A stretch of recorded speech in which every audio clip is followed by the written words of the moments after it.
Jemma from Create on Your Campus, and I have a project idea for you to do today that you can work on at home or you can work on in the classroom just using a few simple things, primarily cardboard. We're going to be making a little cardboard layered pumpkin. This is one side of the pumpkin that I already finished, but I'm going to show you the steps to make the other side so that you can make your own pumpkin at home. So what we do is begin with a flat piece of cardboard.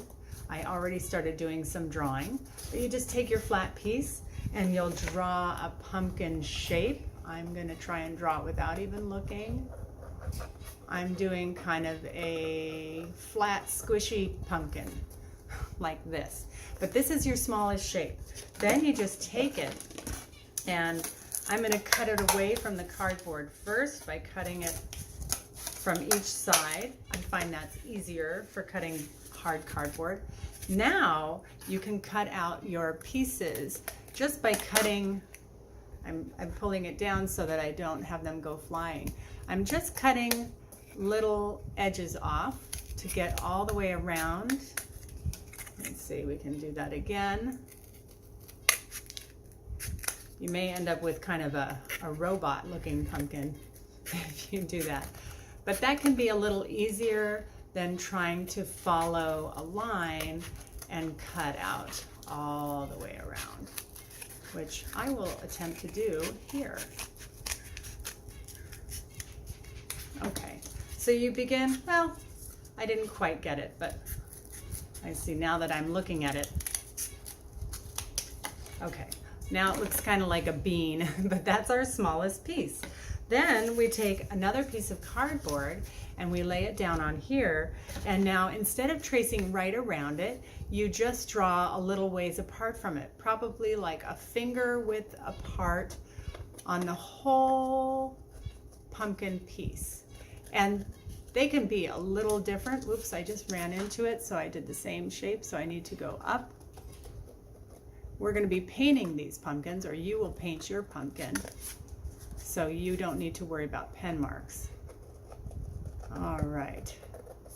So then you take your second shape and you cut that out. You're going to be making 4 shapes, so you're going to repeat this process 4 times. So right now I'm just giving it a quick cut out so that we can get you started on your next piece. And then we've got 2. So I have my littlest one, and then I have one a little bit bigger. And then you move on to your next piece. You can just work with your next size up and trace around that, keeping a little space around it when you trace, and then cut that out. And then that piece you'll cut out and then trace around to make a little bigger. So you end up with 4 pieces. I have 4 pieces from that original pumpkin that I showed you. So we've got, this was my first layer. I traced around it a little ways, to make my second layer. And then I traced around it again to make my third layer. And then, oops, it's all kind of tilty directions. That's okay. And then I traced around it one more time to make my 4th layer. So that's when you're ready to move on to the next step, which we aren't doing here, but you can do at home. So the next step is to take all your pieces separately, all 4, biggest to smallest or smallest to biggest, and paint them the color that you want your pumpkin to be. You can also cut out a stem like I did on this one. That will go on the tippy top. And I painted mine a little bit different color than the rest of it, so you can add that. You could also just use a natural stick if you wanted to do that. So you'll paint them all, and then when they're dry, you can put them back together, kind of like a puzzle, and layer them in the positions you want so that you get your layered up pumpkin pieces, and then glue them down. Once they're all glued together, you can put your front piece and your back piece together. I think mine might be upside down.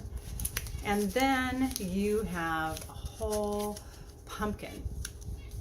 So there are going to be 2 sides like this. If you want your pumpkin to be able to stand up on a table, then you would cut the bottom of your biggest piece to be completely straight and flat, so that it can rest on top of a piece of cardboard that you can cut out, or even a popsicle stick so that it can stand up on a table. This is a really fun project to create, and one that's very individual for each person that makes them. So I hope you have fun exploring the world of cardboard today by reusing it to make a fun pumpkin.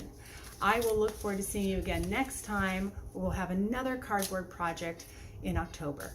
Have a great day, and we'll see you soon.